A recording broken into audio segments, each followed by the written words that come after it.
Hello and welcome back to the Mindroll Unlocked vlog. So today we're going to be looking at mum guilt. Is it a thing? At this very moment, my child is out with my husband trying to give me time to work on my projects during their 84th day of quarantine.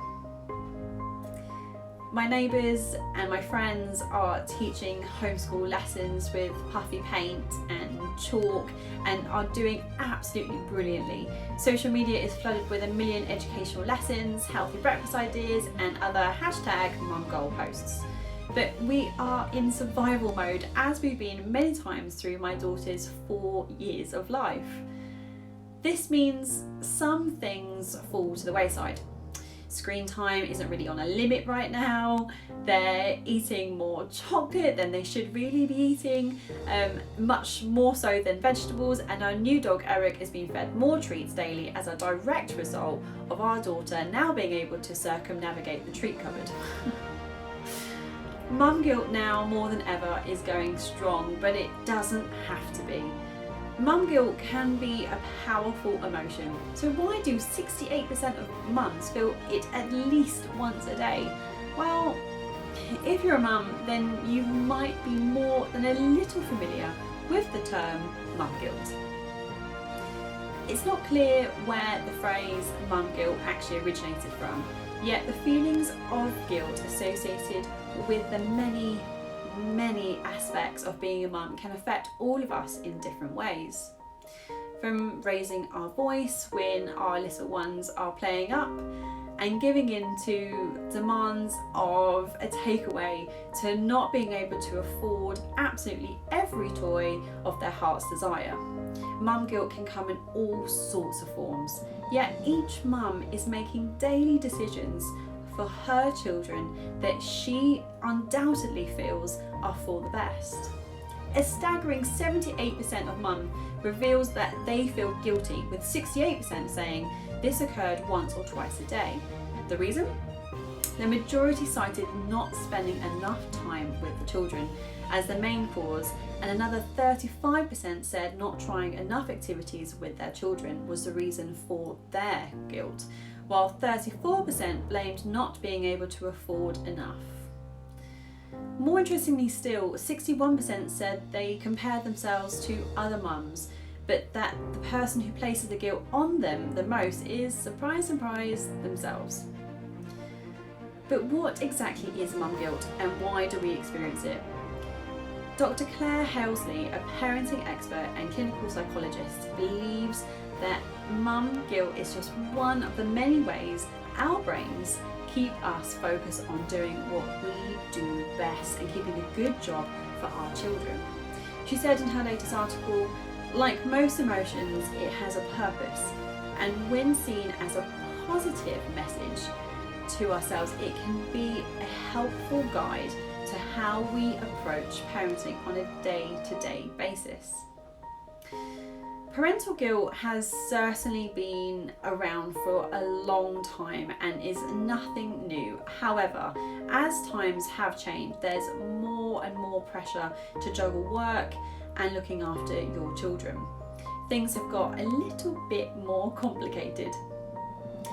Dr. Claire says that despite there being more pressure to be the perfect parent now than ever, it's important to remember that there's no such thing as perfect.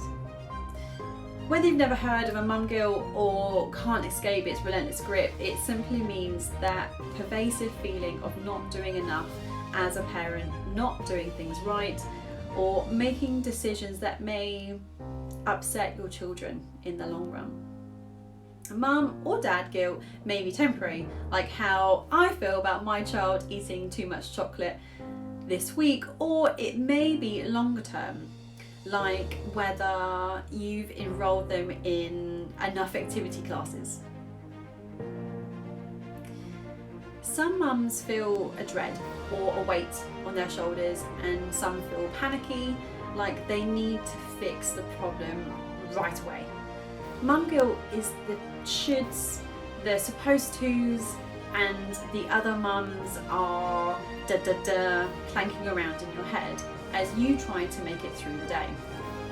Mum guilt has many origins, from personal insecurities to outside pressures, from family, friends, social media and other sources. A quick scroll through Instagram will show hundreds of posts of what other mums seem to be doing so well, from educational activities to perfectly groomed toddlers posing sweetly.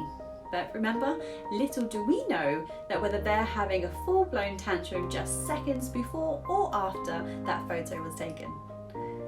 Even formal recommendations such as those from doctors and organisations can create feelings of inadequacy.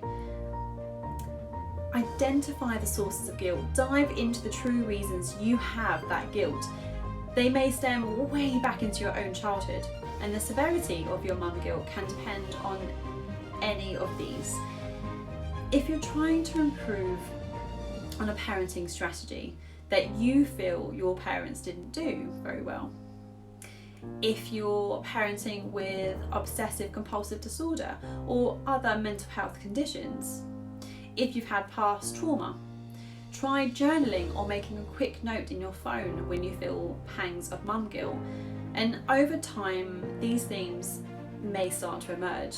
Maybe, for example, you realise that most of the guilt comes from involvement in activities. You feel it most when other parents talk about their children's adventures. Or perhaps most of it stems from feeding choices or your child's relationship to school and learning. Once you can identify the areas causing the feeling, it's easier to watch for these triggers. It's also a great first step to make a simple change in the right direction rather than a complete lifestyle overhaul. Know your truth. So having identified your past triggers and upbringing, you can move on to finding your personal truth as a mum or as dad. Some families make mission statements. Others just inherently know their core values. Either way, it's essential to use this statement as a measuring stick against which you can make decisions. If it's most crucial at certain times that your children have fun, it may not be as important how much time they spend watching a great movie or having free play. If you value sleep and wellness the most, maybe you limit that TV time to ensure bedtime is at 7 o'clock.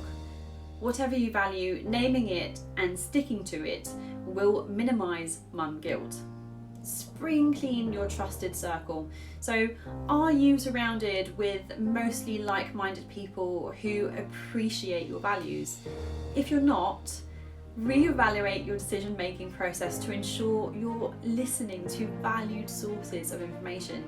If your know-it-all neighbour has advice on everything and leaves you feeling unsure about your own decisions, she may not be the best source to confide in. Narrowing the group of people with whom you discuss important decisions with can help reduce unsolicited input. Keep this group to a partner, a trusted family member, your paediatrician, and a judgment-free trusted friend, or a small group of friends. Listen to your children and your intuition. Mother's intuition is not a myth, but rather a strong source of wisdom and decision-making power that we and women through the ages have used to keep our baby safe and healthy. Children are excellent sources of information on whether your decisions are working and what areas you should and shouldn't feel guilty about. If you have a child constantly begging you to make a puzzle with them while you're working, you shouldn't feel bad. You don't feel bad for working. You just may need to schedule a playtime later. That's all about them. Guard your truth against invaders. So there will be invaders. It sounds dramatic, but it's realistic to expect others to push against your beliefs and decisions. Don't be surprised when someone challenges your choice.